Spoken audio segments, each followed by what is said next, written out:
Dans mon enfance et ma jeunesse, j'avais vécu cette expérience de mort imminente et j'ai passé toute ma vie de jeune adulte à rechercher ce que j'avais vécu de l'autre côté, c'est-à-dire un état d'amour parfait et un état de conscience illimitée, mais en même temps, on m'avait montré tout ce qui en moi n'était pas encore compatible avec l'amour tout simplement et qu'il allait falloir que je revienne faire d'autres expériences pour l'apprendre. Donc dans ce sens, j'ai reçu un mode d'emploi de la vie sur Terre.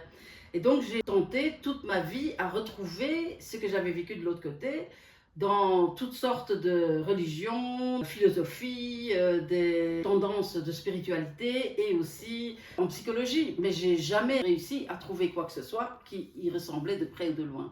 Jusqu'au jour où j'ai rencontré les textes du Pathwork et là, en fait, c'était la révélation. J'ai vraiment eu une très forte émotion puisque c'était exactement ce que j'avais vécu dans mes expériences à moi. Alors, les textes du Pathwork, en fait, j'ai envie de vous les présenter parce que c'est vraiment voir à quoi peut servir la vie si nous sommes davantage qu'un être humain, c'est-à-dire une cartographie de la psyché humaine. Ils ont été transmis à travers Eva Pierrakos entre 1957 et 1979. Il y a 258 textes principaux et récemment je les ai abordés dans une formation en ligne que j'ai donnée qui s'appelait Vivre l'argent comme énergie spirituelle. Mais je suis restée un peu sur ma faim à la fin de cette formation puisque j'avais encore tellement de textes à transmettre.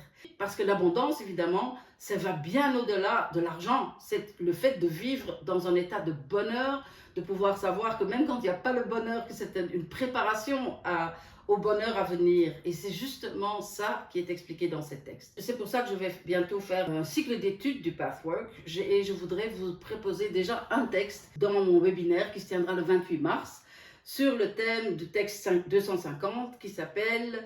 le titre est un peu complexe parce qu'il y a 3 éléments, c'est-à-dire c'est s'ouvrir à la grâce, libérer la foi et exposer le déficit. Alors dans ce texte, le guide nous parle du fait que en fait, l'état de grâce divine est naturel pour nous, que nous baignons, que nous nageons dans la grâce divine, mais qu'il y a des parties de nous qui ne savent pas. Et c'est justement ça, tout le potentiel de pouvoir transformer ces éléments en nous qui ne sont pas compatibles avec les lois universelles qui ne sont que amour, bonheur, bonté, abondance, etc. etc. Alors venez et participez à ce webinaire, inscrivez-vous parce que vous allez en sortir avec un tout autre regard sur vos problèmes. Parce qu'en fait, vos problèmes sont le langage de l'univers qui est d'une tendresse tellement incroyable qu'il veut vous montrer que vous pouvez changer d'attitude pour vivre l'état de grâce. Alors ici, il faut prendre les concepts grâce, foi, etc. avec un petit grain de sel. Ne prenez pas ça comme étant le langage d'un dogme religieux de quelque ordre que ce soit. Ce sont des concepts qui sont intemporels et dont on peut vraiment faire l'expérience dans notre vie humaine moyennant une modification de notre perspective de vie. Alors à bientôt.